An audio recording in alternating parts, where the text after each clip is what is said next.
Thanks, Amy. This is the Tradie Hour. Thanks to Blue Star. Exclusive offers on tradies on Australia's leading air conditioner brands, only at Blue Star Air Conditioning. Geez, boss, I got nervous doing that little throwback from the news because on the line, all the way from Vegas, is the consummate professional, the man that does this for a living, Joel Sugar Caine. Welcome to your own show, mate. How are you? Oh, the Bosma Hey, and the Barnyard. This is beautiful stuff, boys. I've got to tell the truth, though. I'm not yet in Vegas. I'll be there like first thing in the morning. So the Get 'Em On Sod podcast, Dan Gennady and myself, we're recording from Allegiant Stadium tomorrow. Beautiful. So I'm at Beverly Hills at the moment. Where he belongs. I was going to say, where are you? Area 51. Yeah. Actually, boys, I'll tell you where I've just been. Literally, one of the greatest meals I've ever had. And one of our travelling partners, Joanne, lovely Joey Dean. And yeah. She just been, we've got to go to this restaurant, Funke. We've got to go to this restaurant, Funke. And this guy apparently is one of the most authentic restaurateurs, if you want to call it that. And we turn up, the food was just still a cadente, but he was actually there. So then, fangirl moment, Joey Dean. Oh, we've got to meet Mr. Funke, Evan Funke.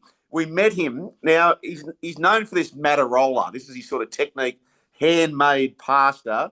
Yeah. And she's gone up to him and wanting to say, I love what you do with the Matarola.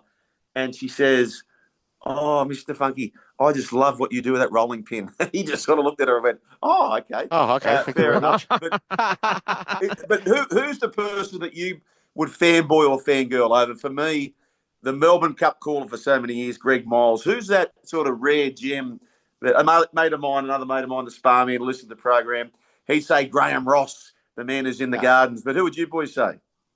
Mate, I've been starstruck once at a comedy night when I wasn't expecting it, but Dale Steyn was there in the audience. And I had a look. Mate, there was nothing more I was on stage. Like I saw him, had a quick word, then had to go on stage. Yeah. I was hosting the comedy night, and the whole opening of the show, all I could think was, well, wonder what Dale Steyn's thinking of this.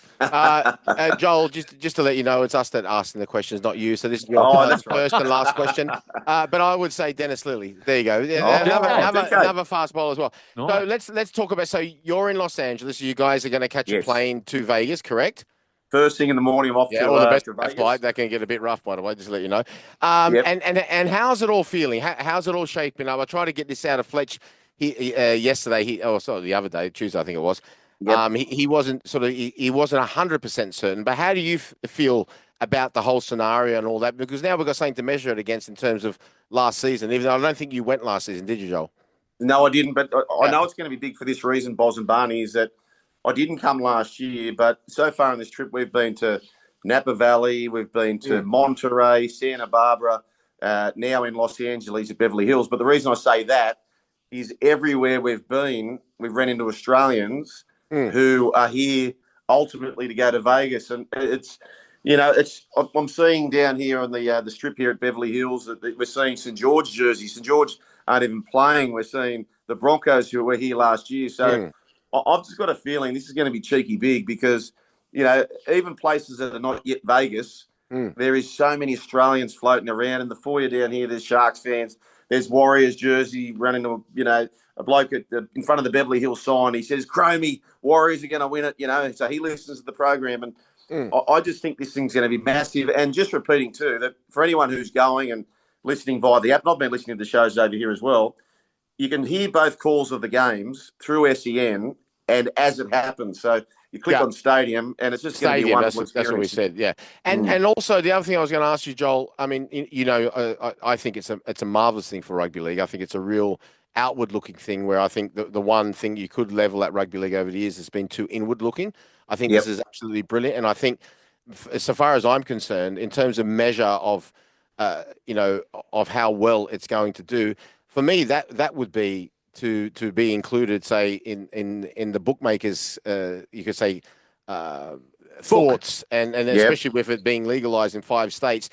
Are you going to measure it on that, or are you going to measure it on other things as well? Are there other things that you'd like to measure the success of doing this on? Well, I think there's a lot of things to measure it on. Obviously, the betting and the turnover, and that's big.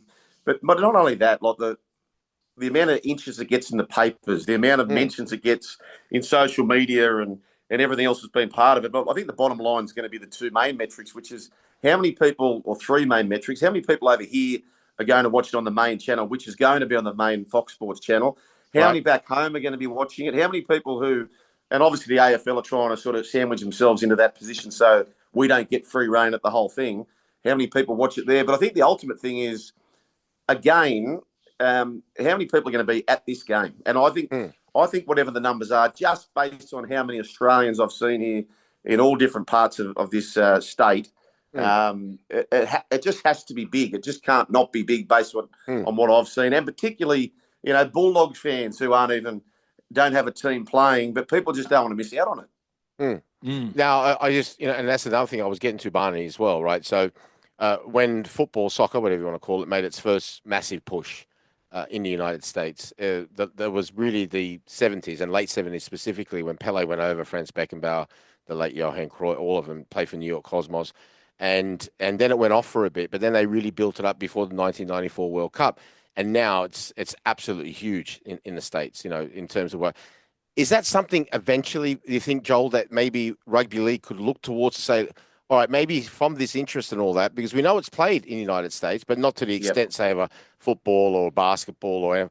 But is that ultimately, do you think that would be just a bonus, that basically a competition could get up and running, or there may be a team over there that will say, you know what, we'd like to be included in a future World Club Challenge or something. Or a rugby league World Cup. Well, something like that. We saw the cricket take their T20 there, didn't we? Yeah.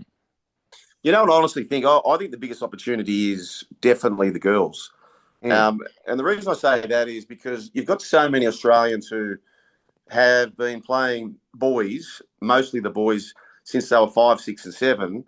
The median age for the girls would not be 5, 6 or 7. I know there has been some that have done that, like, Kes Yaps and the like. But most of those girls are similar to my daughter who started playing about 15 or 16. So if we can jump onto the opportunity with the American girls, possibly playing, professional rugby league, which they don't really have an equivalent in America that's professional, that to me is the obvious chance to get in because we know how big they get behind their women's sports here, but the gap's not so big to close, if you know what I'm saying. Because I'm thinking as well, Barney, please ask the next question, but I just wanted to ask this to Joel, especially when he was over there. I'm thinking as well, like there'll be plenty, in my opinion, of Americans watching the rugby league, thinking this is very similar to a sport that we know so well, NFL. Maybe I'm not sort of, for whatever reason, I'm not cut out for NFL, or what. Maybe I might want to go to Australia and try this out. Yeah. And that's is that the theory behind the combine that they're holding there? Are you going to get to? I'm not sure exactly when that is, whether that's happening. Are you going to get any eyes on that and see who might be doing well in that process there, mate? Yeah, I wouldn't mind. I'm having a look at it on the NRL site. They give you a whole list of what's available to do. And if I get some time, it's free to people to go down there and check it out. And I think it's free for people to turn up and get involved and have a crack at it. There's just such a big amount of or population that play, their athletic sports such as the NFL and soccer and basketball. There's a lot of big dudes who play basketball, right? So there's definitely an opportunity, but I think the key is somehow we've got to get into them. For example, the NFL are out here running flag football competitions for our primary school kids, right? So then that gives them an opportunity. This was on the Gold Coast only a couple of months ago, and the Seahawks were represented out there. Marshall and Lynch was part of that. I think the combine's fine, but if you're taking on 21-year-olds and 22-year-olds, shit might have sailed a bit by then. I think you want to really be doing the combine for, okay, where are these 13 and 14-year-olds who are taking an each-way bet about, they may want to still play NFL, but how about we get started playing this game? And now when you're 16, 19, you're actually a genuine chance of doing it. I think, 21-year-olds, 23-year-olds, 24-year-olds, it's just a bridge too far. It is a very, very different athletic aerobic game to the NFL. So I think we've got to jump onto them a lot earlier. I'd be changing the age group for the combine to, 13 and 14-year-olds.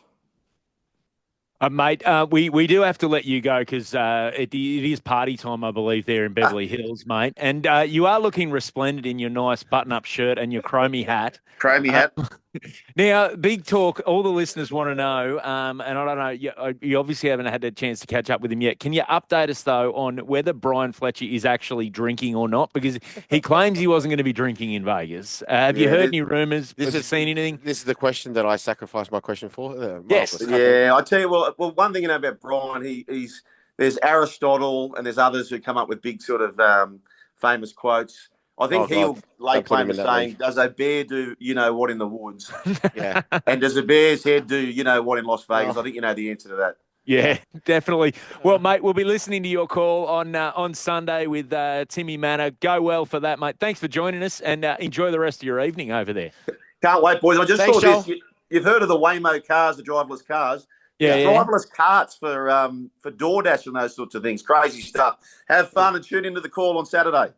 Click on the SEN app to get every run, every tackle. If you're at the game, click on Stadium. If you're at home, click on Sync to get it as it happens.